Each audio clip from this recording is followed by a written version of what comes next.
पहलगाममधल्या दहशतवादी हल्ल्यात 26 पर्यटकांचा मृत्यू झाल्याची माहिती आता हाती येते। पहलगाममध्ये पर्यटकांवर काल गोळीबार करण्यात आलेला होता आणि यात 26 पर्यटकांचा मृत्यू झालेला आहे। राज्यातील 6 पर्यटकांचा यात मृत्यू झालेला आहे। त्यातील 2 जण पुण्याचे आहेत। अतुल मोने, संजय लेले, दिलीप डिसले, हेमंत जोशी यांचा यात मृत्यू झालेला आहे। 7 ते 8 दहशतवाद्यांकडून काल दुपारी 3:30 वाजता हा हल्ला करण्यात आल्याची माहिती आहे। नाव आणि धर्म विचारून दहशतवाद्यांनी गोळ्या झाडल्याची सुद्धा माहिती आहे।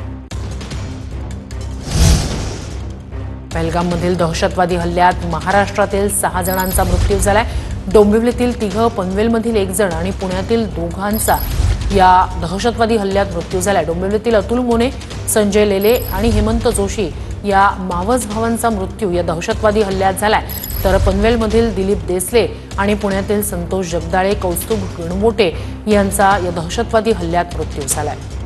दहशतवादी हल्ल्यात महाराष्ट्रातील 6 जणांचा मृत्यू झालाय, ज्यातील 3 डोंबिवलीचे आहेत। अतुल मोने, संजय लेले, हेमंत जोशी।